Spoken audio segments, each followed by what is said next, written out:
Thus, for opening a sutra, the unsurpassed profound and wonderful Dharma is difficult to encounter in hundreds of millions of aeons. I now see and hear it, receive and uphold it, and I vow to fathom the Tathagata's true meaning. The Wonderful Dharma, Lotus Flower Sutra, Volume 14, Chapter 21, The Spiritual Powers of the Thus Come One, Sutra.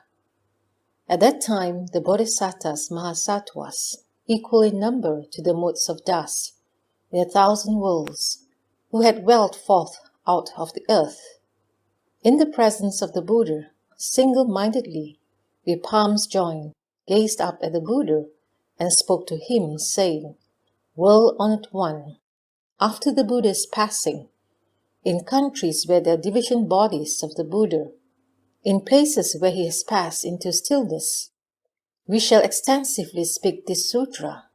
Why? Because we also wish to obtain this true, pure, and great Dharma, to receive, uphold, read and recite, explain, write out, and make offerings to it."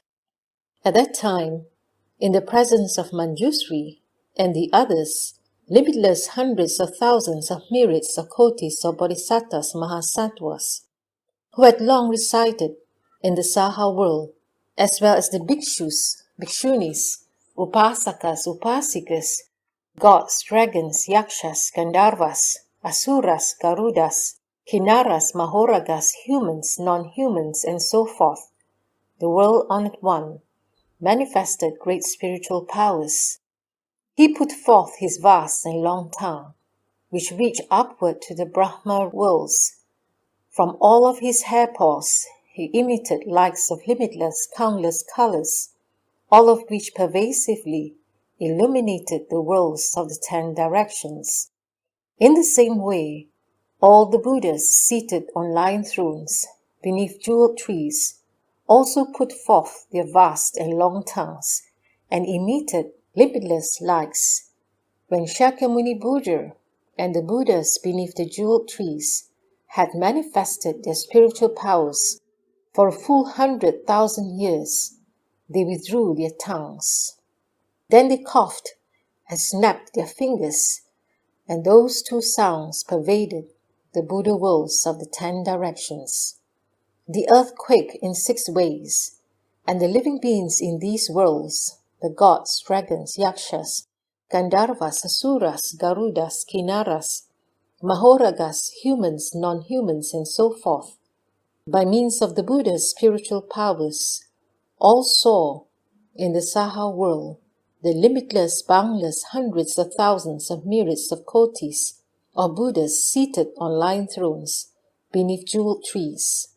They also saw Shakyamuni Buddha, together with the Thus Come One many jewels, seated on a lion throne within the jeweled stupa. They further saw limitless, boundless hundreds of thousands of myriads of kotis of bodhisattvas mahasattvas, as well as the 4 assemblies, reverently circumambulating Shakyamuni Buddha. Having seen this, they greatly rejoiced, having gained what they had never had.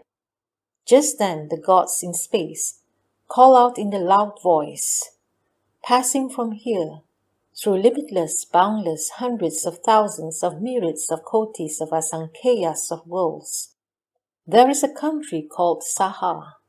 Within it is a Buddha named Shakyamuni, who now, for the sake of all the bodhisattvas mahasattvas, proclaims a great vehicle sutra by the name of the wonderful Dharma Lotus Flower, a Dharma for teaching bodhisattvas, of whom the Buddha is protective and mindful. You should all rejoice deep within your hearts, bow and make offerings to Shakyamuni Buddha." Hearing this sound in space, all the living beings placed their palms together, faced the Saha world, and said, "Namo Shakyamuni Buddha, Namo Shakyamuni Buddha." And then from afar, they scattered all kinds of flowers, incense, beads, banners, canopies, ornaments for the body, and precious and rare objects on the Saha world. The objects they scattered came from the 10 directions, like clouds gathering, and turned into jeweled canopies, completely covering the Buddhas in that region. Then the worlds of the 10 directions interpenetrated without obstruction, as if they were one Buddha land. At that time, the Buddha told superior conduct and all the great assembly of bodhisattvas. The spiritual power of all the Buddhas is limitless, boundless, and inconceivable like this. If using these spiritual powers, I were to speak of the meritorious virtues of this sutra, for limitless, boundless hundreds of thousands of myriads of kotis, of asankheyas of aeons, by way of entrustment, I could not finish.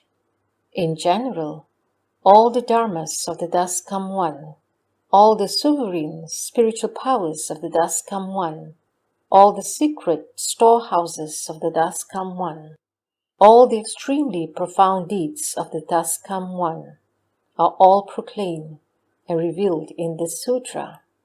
Therefore, all of you, after the passing of the thus come one, should with a single mind receive, uphold, read, recite, and explain it, write it out, and cultivate it as spoken. Those who receive, uphold, read, recite, explain, write out, and cultivate it as spoken, in whatever land they may be, in a place where the sutra is kept, whether in a garden, in a forest, or beneath a tree, in the Sangha dwelling, in the dwelling of the white-robed, in a palace or hall, or in the mountains, valleys, or wilderness, in all of these places they should build a stupa and make offerings. For what reason? You should know that this place is a way place wherein all Buddhas gain Anuttara Samyak Sambodhi, wherein all Buddhas turn the Dharma wheel, and wherein all Buddhas enter Nirvana.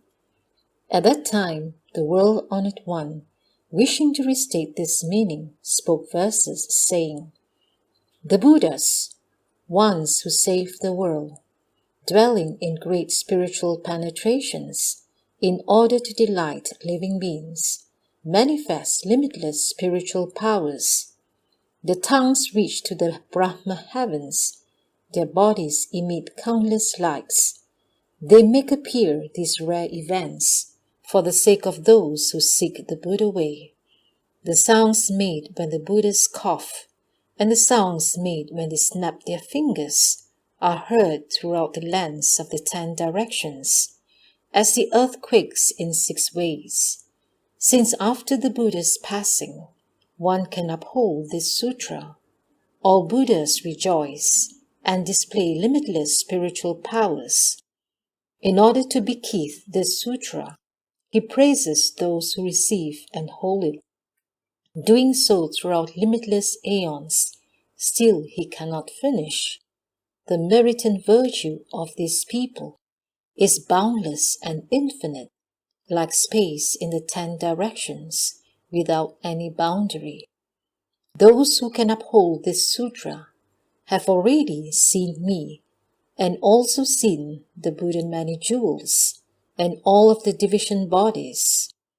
They also see me on this day, teaching and transforming the bodhisattvas. Those who can uphold this sutra cause me and my division bodies and the previous Buddha many jewels to all rejoice. They shall also see and make offerings to the Buddhas of the 10 directions in the present, the past, and the future, causing them to rejoice as well. The secret and essential Dharma obtained by the Buddhas seated on their way places will also be gained before too long by those who can uphold this sutra.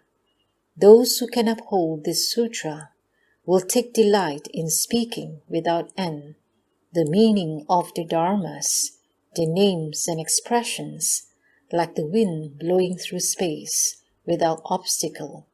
After the thus come one's passing, they will understand the sutras spoken by the Buddha, the causes and conditions in sequence, and speak them truly according with their meanings, like the light of the sun and moon, dispelling all darkness. These people walk through the world, dispersing the darkness of living beings, teaching limitless bodhisattvas, ultimately to dwell in the one vehicle. Therefore, those with wisdom, hearing the advantages of this merit and virtue, should, after my passing, receive and uphold this sutra. These people most certainly, and without a doubt, will attain the Buddha way.